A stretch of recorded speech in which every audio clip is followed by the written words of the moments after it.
Hello, everyone. I'm Thane Rosenbaum. I'm the creative director of the Forum on Life, Culture, and Society at Touro College.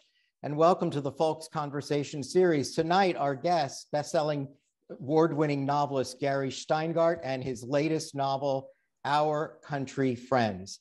How do we describe this? It's a little bit of Chekov's The Cherry Orchard, Uncle Vanya, and the Seagull meet the coronavirus in the Hudson Valley.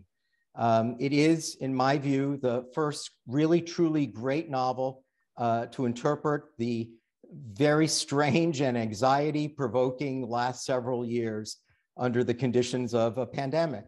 And with the classic Gary Shteyngart literary panache and incredible humor, this is an incredibly important book. And this is, in my view, a must-read, especially if you've been reading him in the past.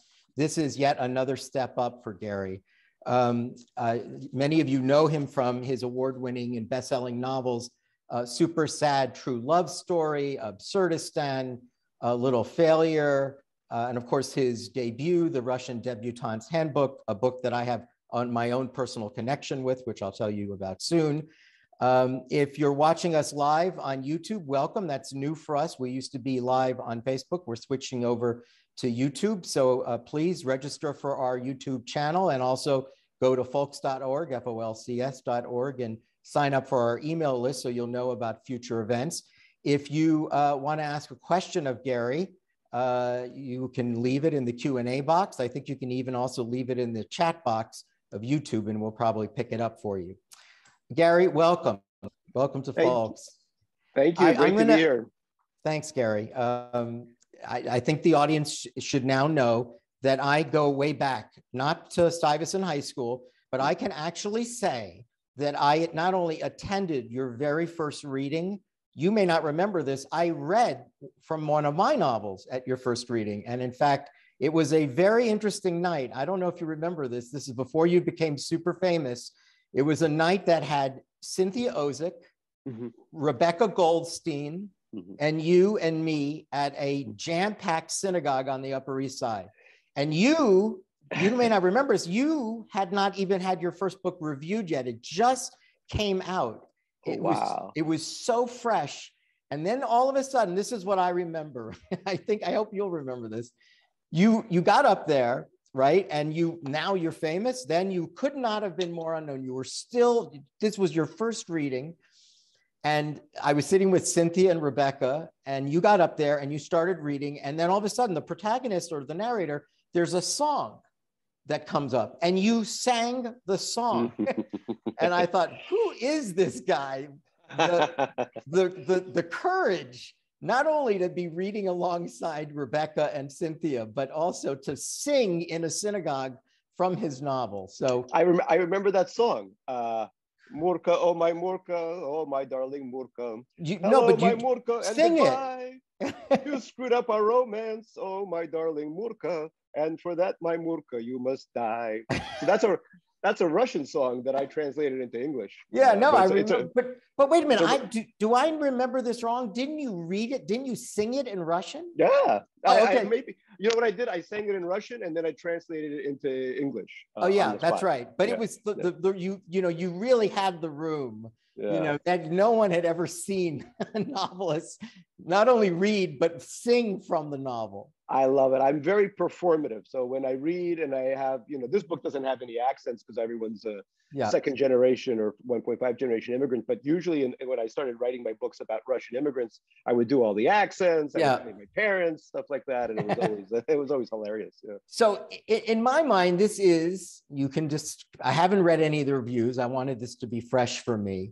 I know it's received extraordinary reviews, but I didn't want to be influenced by other readers.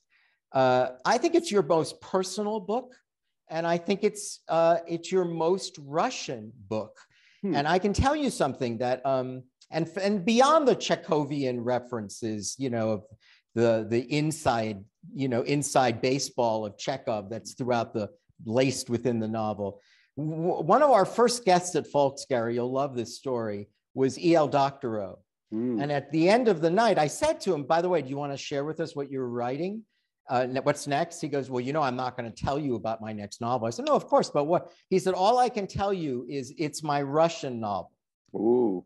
And I went, wow. And so you know what novel that was, Gary? It was The March, which is it was a Civil War novel. And it's interesting that he used that phrase, right? It was interesting. Yeah. I mean, it's interesting when you say that, about a Civil War novel. I think going into a Russian frame of mind is always great when you're writing about tragic events. Yes. Yes. Russia and tragic events go together so well because the country has known almost nothing but, it just sort of hops from one frying pan to the other. So when I was working on, when I started writing Our Country Friends, which is very much a novel set it begins in March 2020.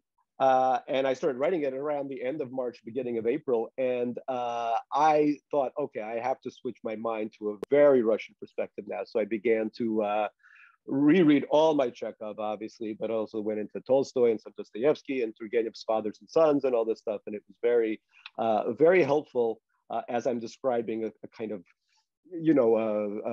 a catastrophe that has both medical and political aspects to it. It felt very, very good to be reading the Russian greats. No, and I'm very happy to hear that you're copying to this, because I didn't want you to back away from what seems so obvious, that you were very influenced by all the Russian masters of the 19th century.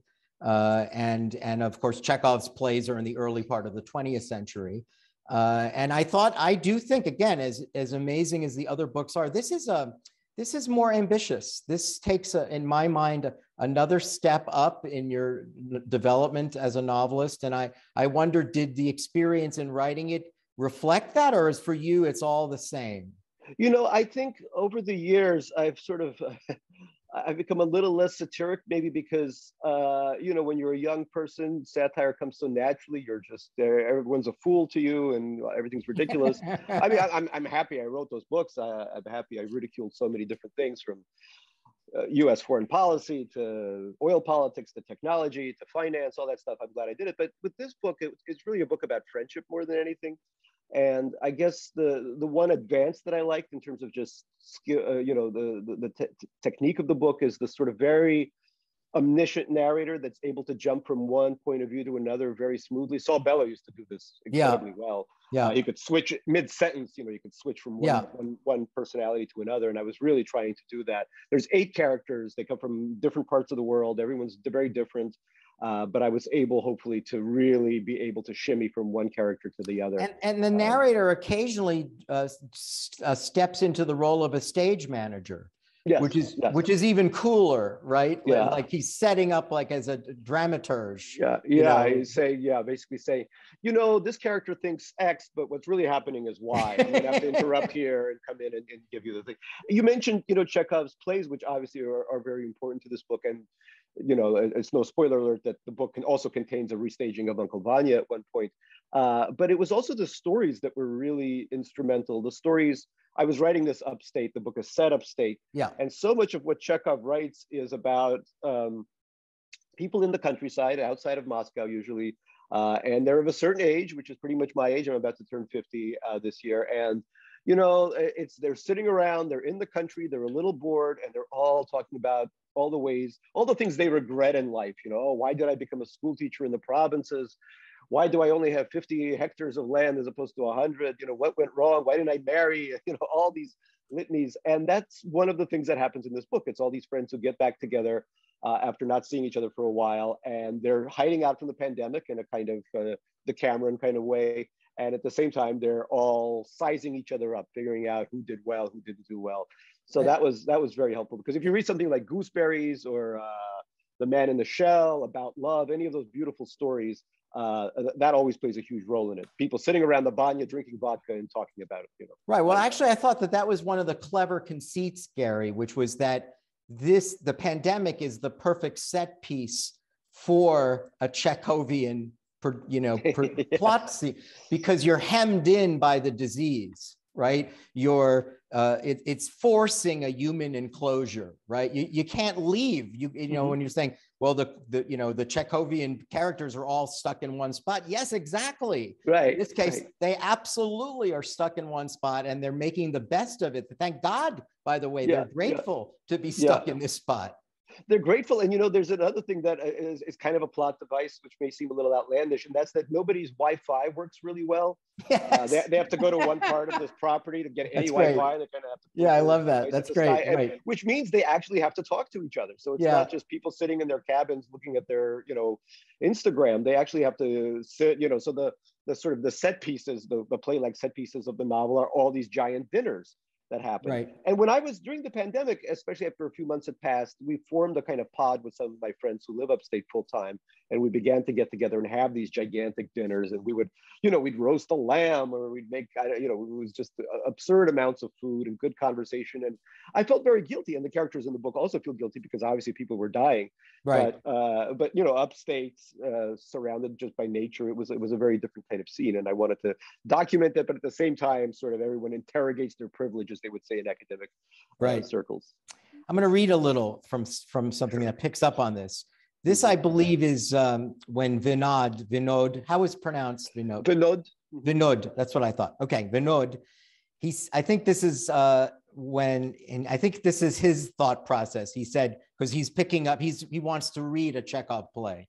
And he says, but he had to think like a character in a Chekhov play, forever taunted by desires, but trapped in a life much too small to accommodate the entirety of a human being. And guess what, Gary? You repeated that again later in the book. You use that exact same sentence. It's a killer sentence, so it deserved another view. But it's a great sentence. Myself. Yeah, no, it's a great sentence. But I was going to say that the fact that they're hemmed in forces them. It's not just the convivial, the sumptuous meals, but it also introduces what most Russian novels would do, the human complexity of their lives. What you said, the bitter resentments, the petty jealousies, the opportunities lost, the unrequited love, and that under these conditions of anxiety of what they've escaped from even deepens those feelings, right? I think so much so. Now, I also think that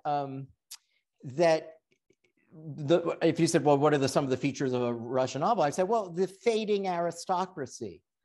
And I wonder whether in your mind, which is sort of an interesting, like I would argue, nouveau aristocracy, how the hell do these children of immigrants, who, in school always felt as if they didn't belong, they were mistreated, bullied, how did they wind up actually feeling as if they don't act? I mean, in this novel, they really are aristocrats.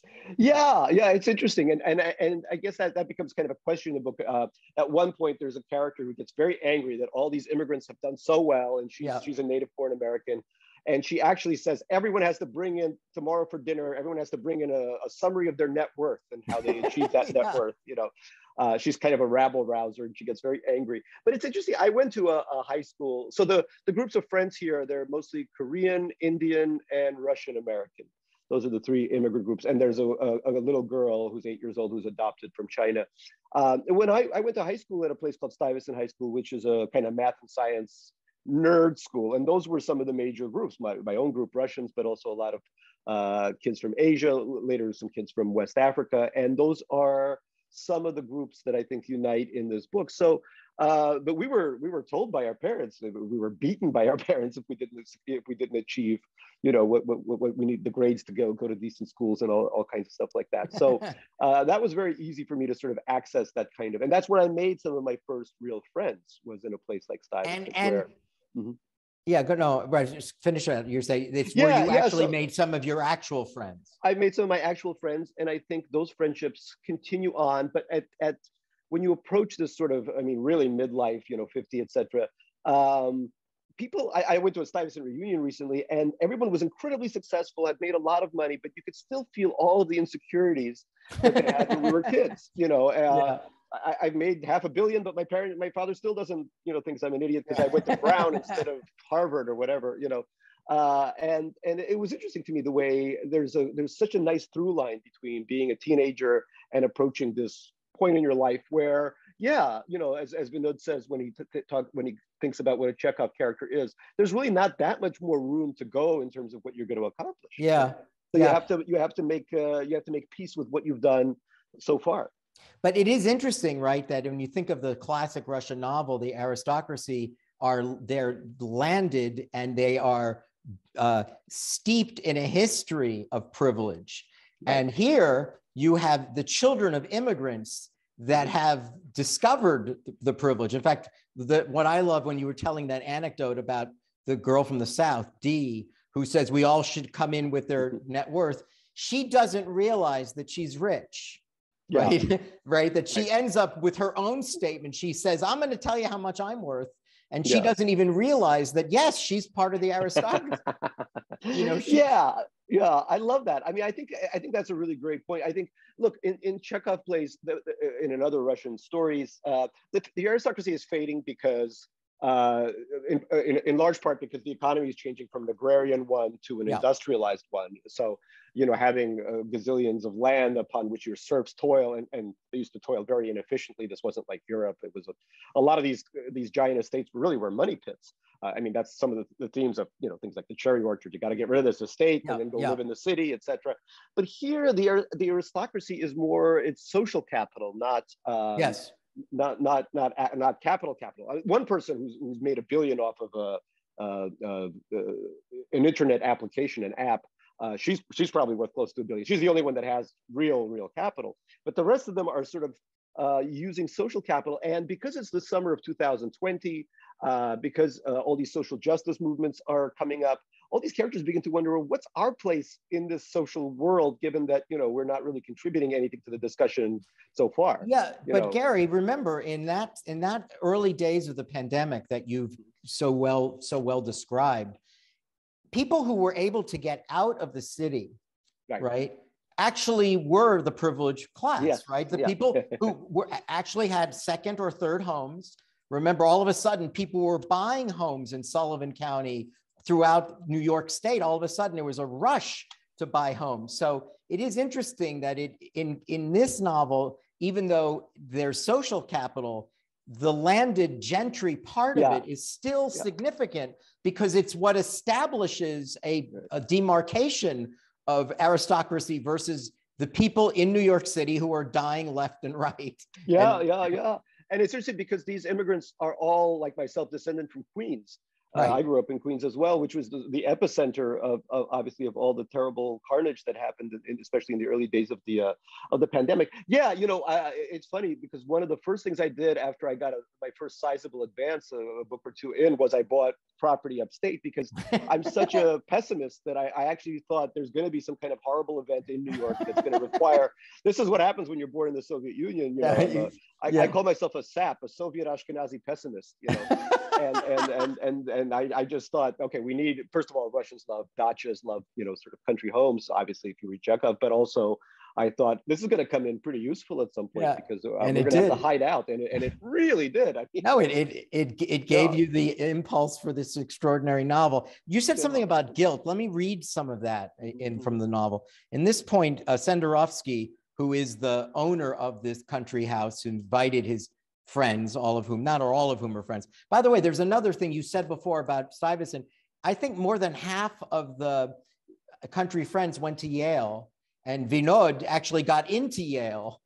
Didn't go. So again, there are elements to this because, as you said before, the people that went to this privileged high school were expected to go to places like Yale, and they did. And just to remind you, so Sasha and Vinod actually chose because they wanted to stay in New York, and they didn't want their parents. They went to City College. They went to City College, right? And my master's in creative writing is actually from Hunter College. So I remember. I'm a proud CUNY boy myself. So here's what Senderovsky, he says: "We have abandoned our city for each other's company, and we may feel guilty for leaving people behind who may get very sick," right? So that there's this recognition that they all know that they are in a very different, privileged spot. Now, let's see. We're talking about, the aristocracy. So what are we supposed to conclude about the group?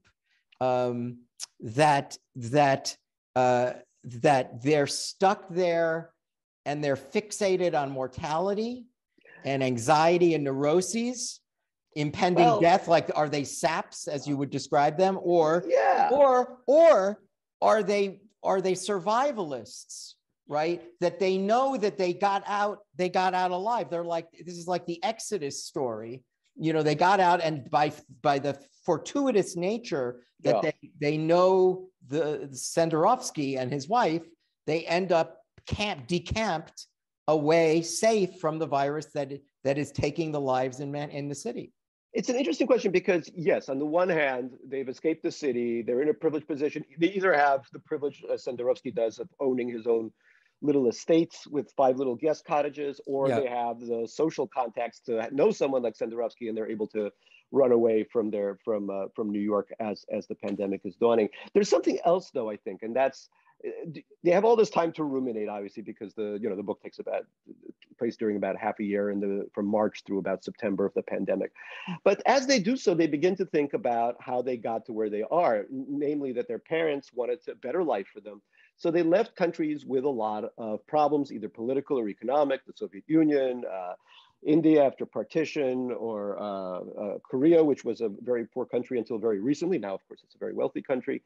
So they think about all that. And at the same time, they're in a country, they're in the United States, the place where their parents fled to, which was supposed to be a respite from all of the troubles of the world.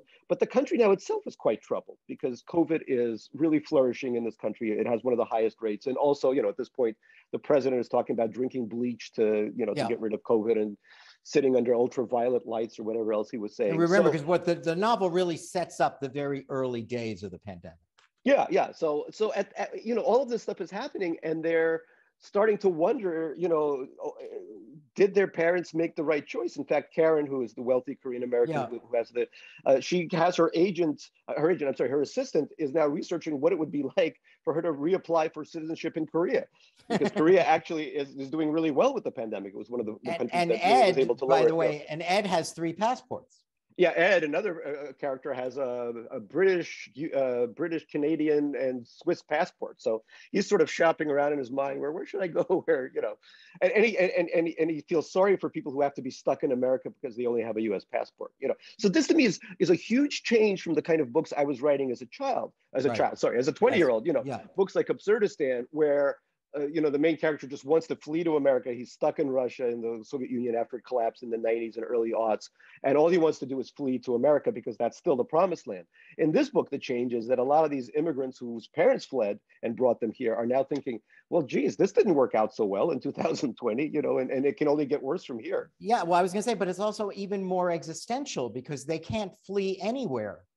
Right. The world is facing a pandemic. So although there's what you would say, I guess, the irony, the absurdity that they thought they had come to a land of only promise, and they end up knowing that there is no safe haven for them, no matter where they go. Right. That's right. Right. And so that's why I'm saying that as they engage in sexual abandon and merriment and drink, I'm wondering, and I'm asking you, I guess, can we read the novel in terms of not just their survival instinct, but also an awareness of the end of days? For sure. The possibility of the end of days. Yeah, and remember that possibility of the end of days is really has been bequeathed to them from the very beginning, because their parents have always been incredibly anxious and have come from environments where even physical survival for their ancestors was difficult. At one point they talk about, all the people killed under Hitler and Stalin from Senderovsky's side, the people that died during the Korean War and Karen's side, the people that died during partition and Binut's side, mortality is in their blood. The fear of mortality and the instinct for survival is in their blood. So Senderovsky, for example, always has enough fuel in his car to get to Canada, which is 4 or 5 hours away. But then Canada closes its borders to U.S. citizens, and he can't even get across if he wanted to. If he wants to flee for any kind of environmental, political, any other kind of reasons, he's stuck. And they all find themselves stuck. And then, as you say, yes, they begin to have all of these different escapades. It becomes kind of almost a kind of, I was thinking of a little bit of the Cameron, but kind of like a Renaissance drama with these nobles, these aristocrats, as you were saying before, who have a lot of time on their hands and begin to experiment. There's some very kinky sex that goes on in the novel there's a fetish for wearing a mask during sex because people are wearing masks at this point. I mean, and the meals are so carefully planned, and they, you know, go around getting the best lamb steaks and grilled sardines and vitello tonato and all this beautiful stuff. Yeah, well, it's like the, you know, that film, that Holocaust film, The Voyage of the Damned. You know, that they eat these very sumptuous, elegant meals. You know, they don't necessarily dress up at the end of the novel. They don't dress up at all. But the idea here is that, you know, they're engaged in this very intellectual conversation. It's very engaging, and the meals are very, as you said, they're very orchestrated. Some good recipes too. Yeah. Right, but they're not unmindful that the premonitions of their parents, the doom, you know, is actually coming true, that they're sliding into it, which I think in some ways accounts for their experimentation or their sense of regrets, right? I think Karen, you know, the connection that she develops with the girl, Natasha, right, as if to say, I'm worth $1 billion. She's worth $1 billion. I'm worth $1 billion, but I'm childless. Yeah. You know, what's so good about that? I never had a family. Yeah. And so everyone starts to tote up all the things that they both have and that they're missing. So the whole thing becomes a kind of ledger of accounts, you know, accounts received, accounts payable, all of this stuff. I mean, you know, this is the beauty of middle age, is that the one thing that you have that the young Gary as a novelist didn't have is the ability to sort of be able to go through 30 years of friendship, 40 years of friendship in some cases, and be able to see what an arc of a friendship really is like. Because I've kept almost all of the friends that I grew up with. I've been very good about that. I've been very good in being in contact with them. And during the pandemic, we all started, because my friends are now, you know, they're in Berlin, they're in Los Angeles, and we all started, I would walk down the country road upon which I live, and I would talk to them, and they would remind me of things I'd completely forgotten. And those things would make it in the novel. A friend of mine who I'd known since I was a teenager reminded me that we used to watch The Simpsons, that show, when we were teenagers, and we had those landlines, you know, the phone, and we would watch it in tandem and discuss it the way people now do live tweeting, I guess. And we would just talk about what Homer was up to. And it was so sweet and so innocent, you know, but I forgot all about that. And things like that made it into the book. And I'm really glad they did. And I think in some ways, many of us emerged from the pandemic with our old friendships a bit stronger, even if we weren't able to get together. And also some of my friends, you know, there's a lot of romance in this book. Some of my friends who haven't dated anyone in ages are now hooked up with other, you know, now couples. Because I think the loneliness of this existence where you're constantly masked and in your apartment, especially as the second wave of this, or third wave, I don't even know what wave it is at this point, is hitting, you know. So this novel is you know, when I was writing it, people were saying, Gary, who wants to read a pandemic novel? It's going to be over in 6 months, and then people want to forget it. And I kept saying, it's not going to be over in 6 months. This is how we live now, and we're going to live like this for a very long time. And when you said before about little Gary and, you know, the novels that he started off writing, it's not just the durability of the friendships, as you described, but it's also the perspective. The 50-year-old Gary has the look back perspective that the author of the Russian Debutante's Handbook could not have. And it reminded me as you were talking, because, you know, there used to be, it wasn't true of you, and it wasn't even true of me. My first book came out when I was 36, but it used to be that that editors used to say, well, we really don't want to read, we don't want to even buy a novel from someone unless someone's in their 40s. Yeah, that's so interesting because they don't know anything, right? They don't really, what does a person in their 20s really know? And I'm wondering, you made me think of that when you said, I'm 50. And now, of course, now I could put everything together in a way that I couldn't because I was little Gary. Yeah, it's interesting that you say that, because now definitely, you know, the publisher's always looking for that, the younger the better, the 22-year-old novelist. That's new. Because, you know, and I think it's also in part because there's such a generation gap between people who are, for example, you know, I have an 8-year-old son. He's a digital native beyond anything. You know, he knows how to program all this stuff, and I have no idea what's going on. But there's such a gap between people of our generation and people who are much younger, that really reading something from a 22-year-old is like reading a dispatch from another planet. You know, I teach at Columbia, and I have students who are, many of them are in their early to mid 20s, and I'm absolutely fascinated by what they have to write, because it's written almost in a language that takes me a little while to understand, because so much of it is acronyms and interesting things. So I think a lot of literature is, you know, people like myself trying to figure out what the future holds for people like my son, my 8-year-old kid. So definitely. I'm going to read two little spots that talk about when we talked about a moment ago about the end of days. I think these are really nice little descriptions of what people thought was happening here and what they were escaping, and the dramatic shifts in what the way the planet looked to people. And here's one. It says, just the other day, Senderovsky had seen an old man in a blue surgical mask walking behind a little masked girl on the main street of her gingerbread town. And the scene struck him as the beginning of the end of the world. That's a great image, Gary. Thank you. Thank you. It's a really great image. And here's another one that's very similar. This is toward the end of the book where you say, without entertaining questions of physics, that spring and summer, it became impossible to glance out the window without entertaining questions of physics, of multiverses collapsing onto themselves, of timelines breaking off like Antarctic ice shelves. Was all this really happening? Masks and tyrants, aerosol sprays and gun-toting clowns. Senderovsky and his family and guests had molded themselves into their biosphere for 4 safe months. That another wonderful Gary Shteyngart description.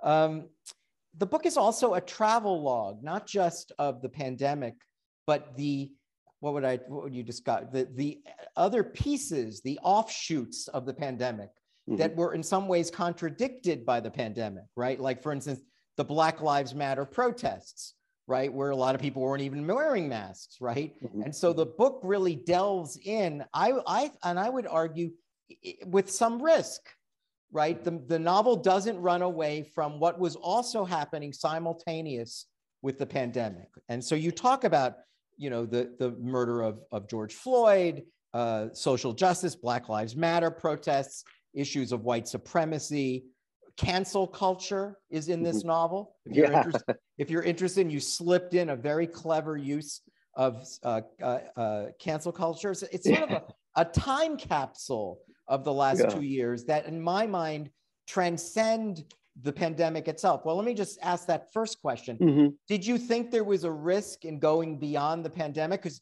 in truth, you didn't have to tell the reader that everyone there knew that there were protests around the country and that there were riots around the country and that there was a lot of concern about racial injustice and racial inequity. You didn't have to go there. You didn't have to talk about the cancel culture, and you did.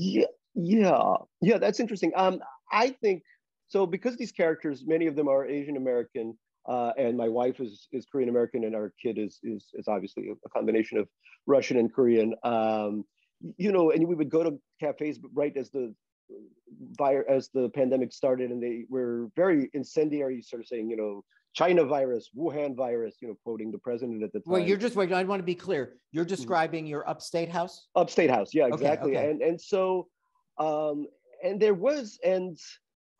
were assaults against Asian Americans, primarily actually in pretty blue cities, but there was a feeling of that the politics were moving so quickly and there was so much strife that it was difficult to write a book set during the pandemic and write about people of color in this case and not mention the fact that this would obviously be something that they would be considering. They're not African American, but still the murder of George Floyd reverberates.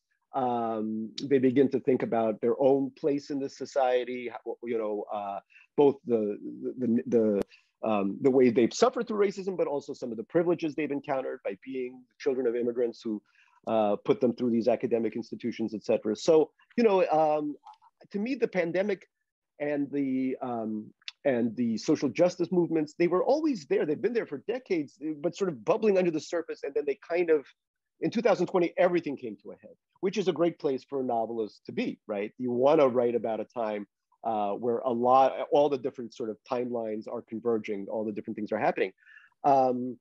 You mentioned time capsule. That's exactly how I approach fiction. To me, I don't really do historical fiction. I admire people who do. There's some people who do incredible historical fiction. I don't really do it.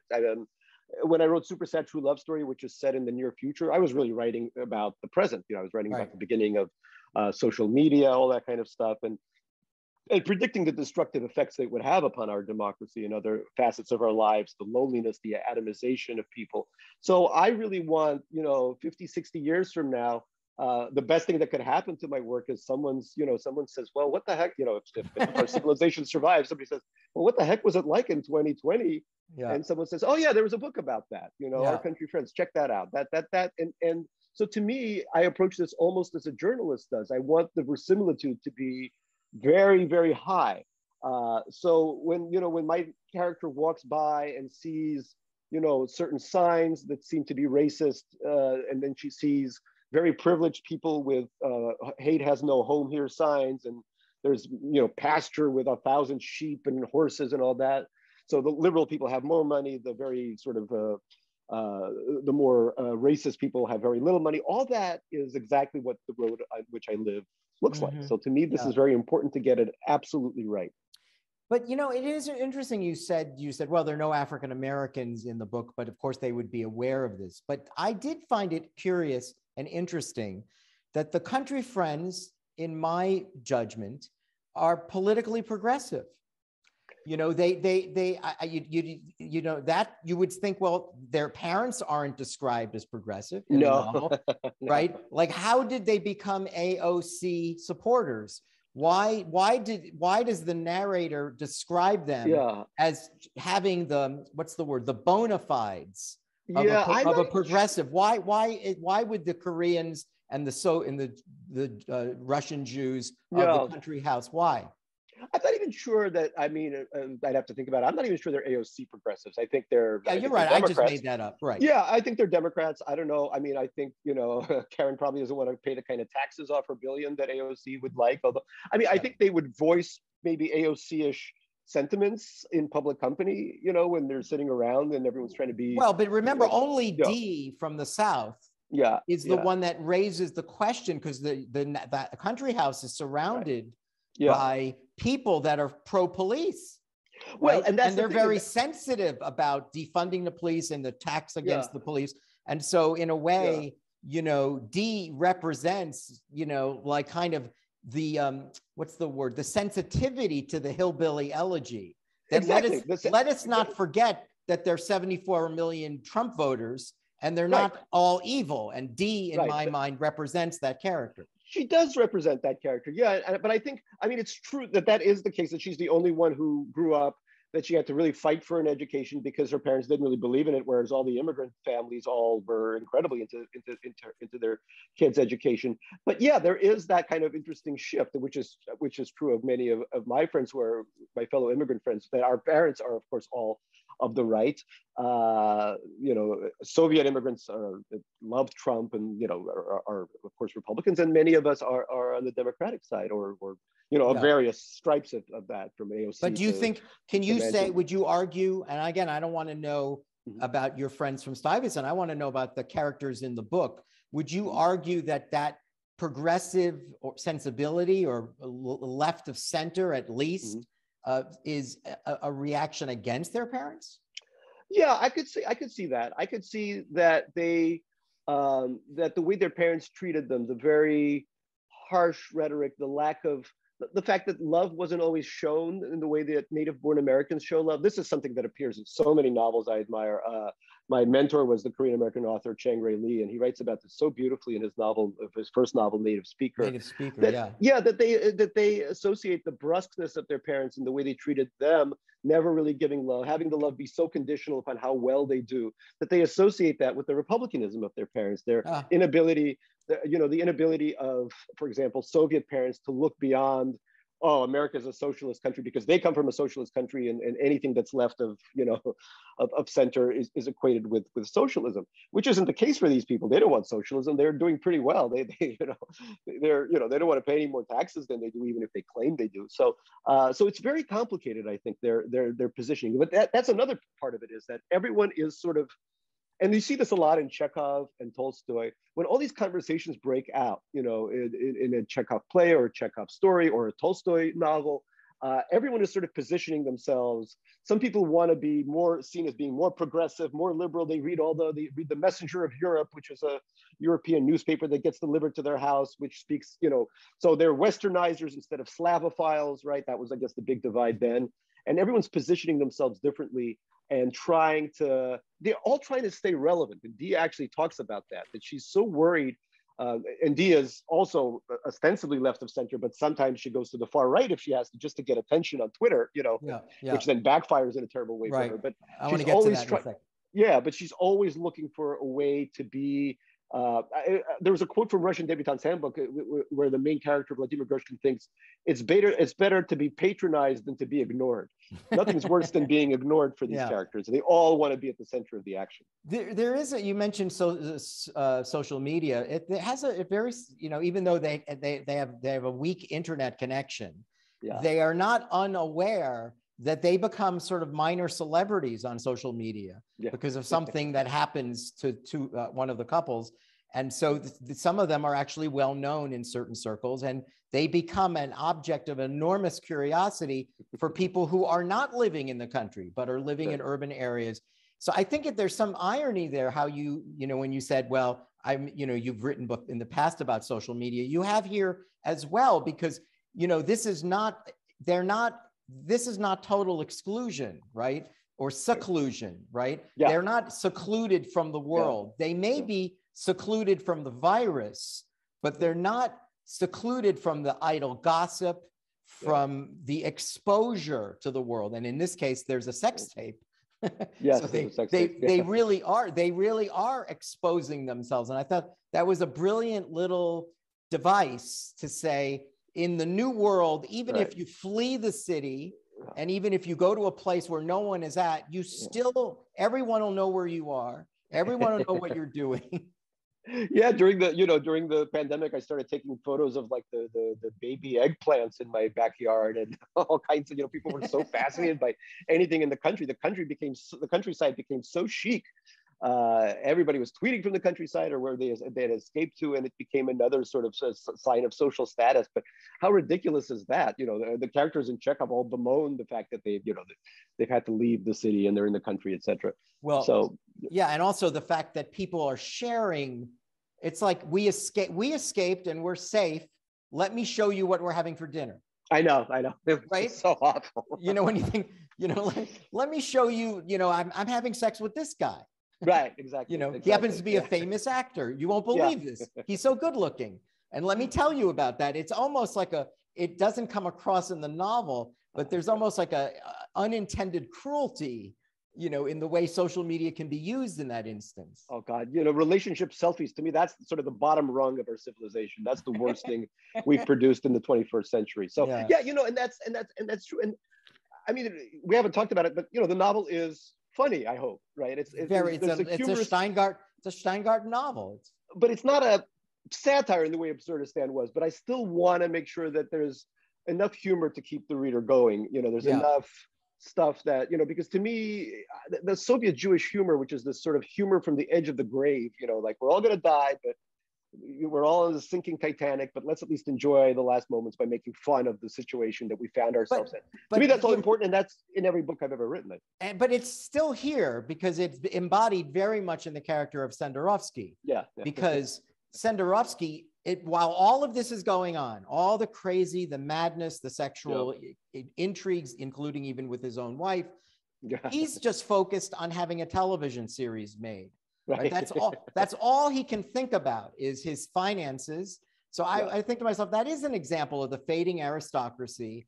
And what I have to sell my dasha in order to pay for things. Yeah. It is interesting that he's saying he is a successful novelist of satire who now all of a sudden, during a pandemic, his only focus is being a showrunner for a hit TV show. Right? And I think that's a very funny conceit from a funny novelist who's a literary talent who's trying to make sense of the pandemic. Yeah, and it was funny when you mentioned that, because I remember a lunch, this is an editor who's passed away, but I had an editor for one of my books just when I was starting out, and he took me to back then, remember all those very boozy Mad Men kind of lunches where the martinis flowed, and he took me out to this lunch, and after a couple of drinks, he said, you're going to be the last generation that's even going to be able to make any money off this novel writing racket, Yeah. And so in my book, Senderovsky finds himself, his big dream in life is to have this kind of this dacha, this sort of bungalow colony where all his friends can come and stay, which is very, for him and for me, both some of the fondest memories of my youth when I didn't speak any English was going to this Russian bungalow colony in Ulster County in Ellenville, and being surrounded by Russian kids, all of us having the same experience, speaking in this mix of Russian and English, learning the culture. And so for Sasha, the biggest joy of his life is having this summer recreation now with his new friends who are from all over the world, right? Recreating it. And his biggest fear is that because it costs a small fortune to keep up this bungalow colony, because it's 5 cabins, a main house, it's acres and acres of property. So he's desperate to find a way to pay for it. And the only way he can is by going into TV work. So yes, the fading novelistic aristocracy, which now has to, pimp itself out to Hollywood, which again is not anything completely new. I mean, if you remember, Fitzgerald obviously did that in the 20s, and I think it pretty much killed him when he ended up. But he didn't like it, right? I mean, he hated it. The difference is with Senderovsky, you get the feeling that he wouldn't mind. Yeah. Right. He wouldn't mind. Fitzgerald felt that he sold out. Yeah. But I think Senderovsky would like to be one of those guys driving a convertible in Bel Air, I think. As long as he gets to keep his dacha. A dacha, right. But he would still keep the dacha for the summer. Yes. But I would ask you this.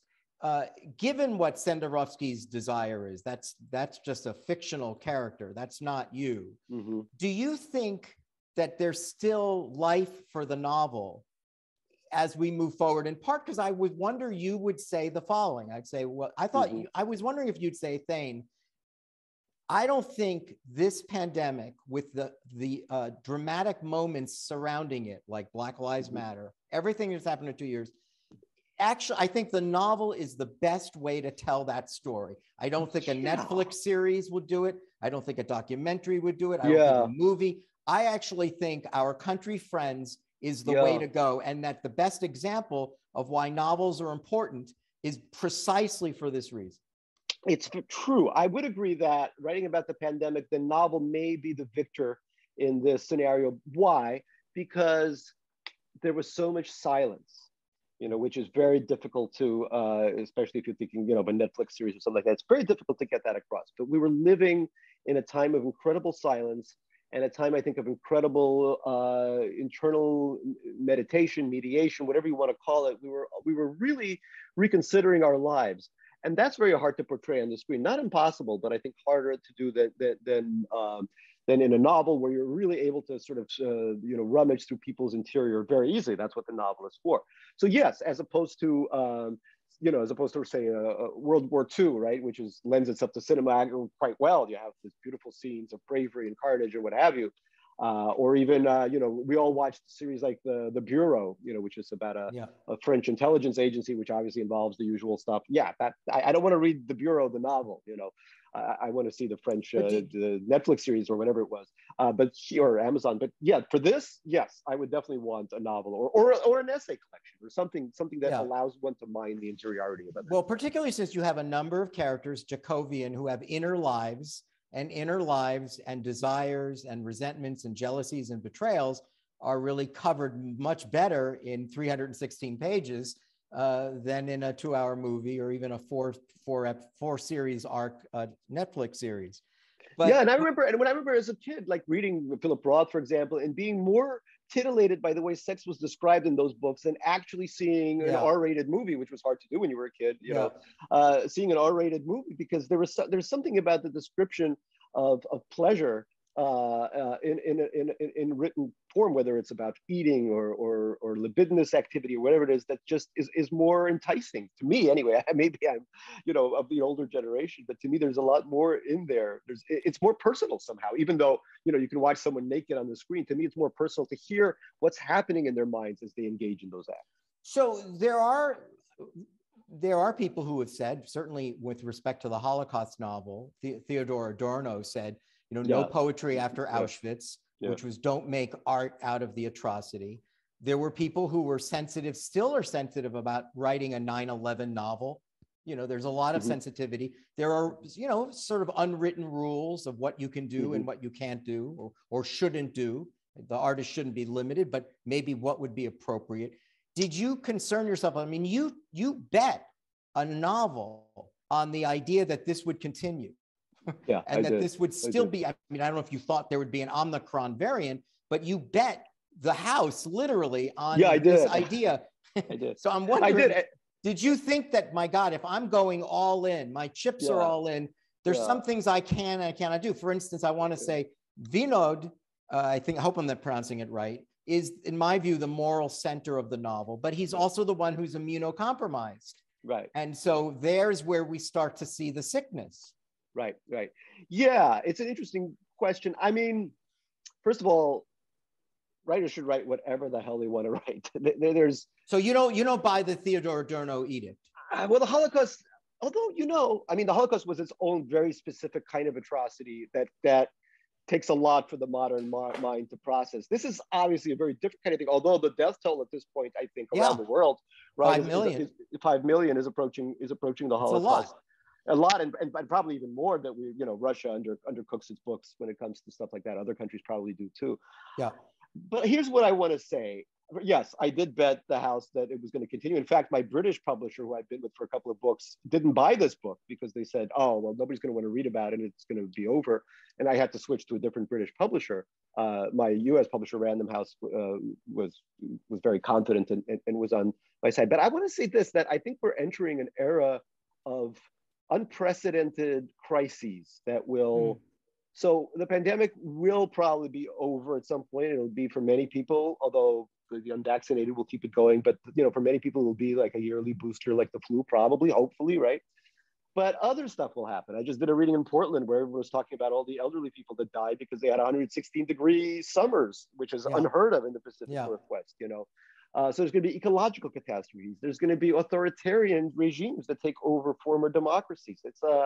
There's going to be huge migration from the global south because of the ecological collapse that will fuel more authoritarianism in the north. So all these things, again, the Soviet Ashkenazi pessimist in me looks at all of these things and says, well, okay, today we're writing about the pandemic, but tomorrow we'll be writing about, New York being underwater or whatever the hell the next thing is going to be. So I think this will continue. And I think the novelist writing in the 21st century has to be ready to address a multitude of backgrounds. But at the same time, like a good Chekhovian or Tolstoyan or any other kind of writer, the foreground should be things like relationships, friendships, the way different generations across immigrant gaps or technological gaps address one another. All these things are still of utmost importance.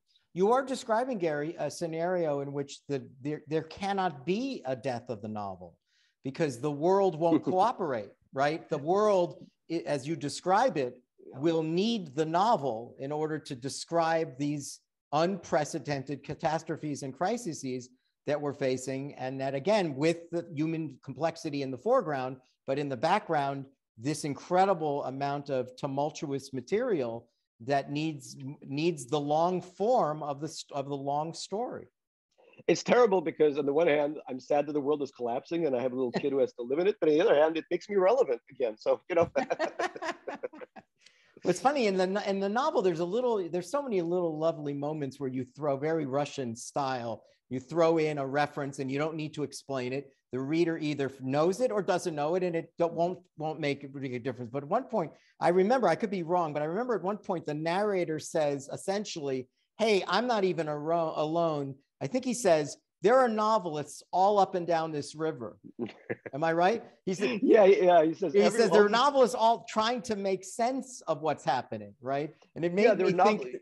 Yeah, he says there's novelists trying to figure out like what a cumulus cloud is or what I can't remember the exact things, but it's absolutely true. All these writers I know who live around me and were stuck and couldn't go back to the city, we were all getting these apps that explain simple things to us. Like we would point to a tree and it would say, oh, this is an oak tree or an elm tree, or that's a groundhog, or that's a daisy. I don't know, all these very simple things where everybody was getting these apps and learning about the nature around them. Because this book is also the first book I've written where nature is described in very great detail. I was just going to say, yeah, Gary, I was really impressed, and I want you to maybe talk a little about that. I mean, this novel you've got, you know, incredible amount of natural life and wildlife. There's rabbits and turtles and squirrels and hedgehogs and groundhogs and birds and all sorts of nature is being described. And I was so impressed at how well you captured Purple Mountains, right? Thank you. Yeah. No, because, you know, it was a very different life than the New York life in the sense that here you go out with some literary friends, everyone's depressed and drinks a lot. That's how writers are. But in the country, I'd wake up, no drinking, fresh, you know, and I would go out and I would wake up at 6 a.m. I would watch the sunrise. I never realized that, you know, I have this groundhog living on my property. He's awake at 6 a.m. eating my Christmas trees for no good reason. And, you know, all this stuff is happening. It was I was talking to another interviewer and he said, this is the first novel that I've written where the first novel I've read by you where sound plays such an important role. Yes. Because usually in my novels, it's smell and sight. Those are the two, senses that I go by. Well, the sound of the pickup truck on the gravel. There's a wonderful image. There was a wonderful image of how the gravel hits the belly of the car. Which was a really wonderful image that I did not ever see in any other Shteyngart novel. Well, thank you. And during the pandemic, because everything was so silent that everything became an event. If somebody was driving up your driveway, you were like, who the hell is that? You know, you were both excited and a little maybe concerned. Are they coming to kill me? I don't know. You know, it's possible. You know, for all the characters have these sort of, you know, they want to claim and a success and companionship, but I wonder that whether what's unspoken is that when one is living through a pandemic, one doesn't want to die alone. And that's what Shenderovsky really is guaranteeing every one of them. That while I have this dasha, you know, whatever anxiety about the pandemic is filtering through your brain, processed, you will not die alone. You will, and I have to say, by the way, I live alone in Brooklyn.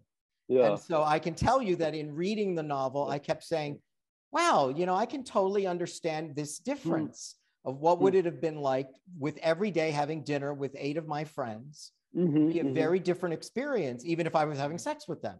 You know? Yeah, no, it's true. It's true. I mean, I don't want to give away too much about how the novel progresses, but yes, the idea of being ill and what constitutes a family in a way is also a big question here, you know, because these people, most of whom are immigrants, have forged their own family. And like any family, it's going to be one with disagreements, with petty grievances, with all kinds of issues, with boredom and all of that stuff. But at the same time, this is really the nub of the novel, is how this new group of this ersatz family, how they deal with the catastrophe. And by the way, Gary, I think you would agree, it's really the one true virtuous aspect of Shenderovsky, which is that he wants to provide this.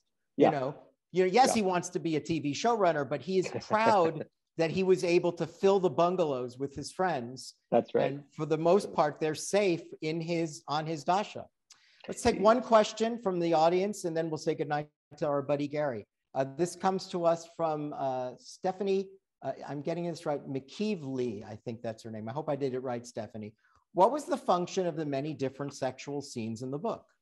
I think going right back to exactly what we were saying, I think people did not want to be alone. As I've mentioned before, I've had friends who haven't been in relationships in a decade who found themselves in relationships, in physical and emotional relationships. And I think it's just that sense that people wanted to be in someone else's arms and wanted to have their arms around someone else. So yes, there's a sexual aspect to it, but I think it comes from a desperate need for tenderness in the middle of this huge catastrophe. All right. Before we say goodnight to Gary, I think we have one or two quick announcements. Let's see, what do we got?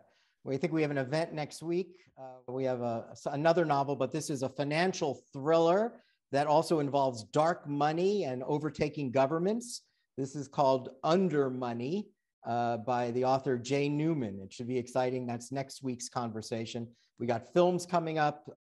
So make sure that yours, there you go. You go to folks.org and put your email address and you'll get notice of all our events for the rest of the year. As you know, during the pandemic, we've gone virtual. We've discussed with our partners maybe doing some live events, but in the meantime, we're still virtual and we are still a nonprofit. So I think down here, there's on the screen, there it is. There is a folks.org/donate if you'd like to help out your friendly folks nonprofit. That'd be nice. Gary, before we say goodnight, you know, I hope this doesn't sound, you know, I want it to sound big brotherly. I do. I'm really proud of you. Oh, thank you. Thank you. You know, I do feel like I wasn't kidding about our little anecdote. I met you, and then remember we once were at the Miami Book Fair International together, and we walked around. You know, your success has been so meteoric and has been so exciting to watch. No, really, Gary. Thank you. It was a mitzvah for me. I appreciate it. And I'm very lucky to have some really wonderful readers who have been with me from book to book. So I really appreciate that. Thank you. Thank you for being there at the very beginning. You're a wonderful friend, and I hope you'll come back and be on our stage again, Gary. I will. I'm Thane Rosenbaum for FOLCS. Join us again next time. Good night, everyone. Good night.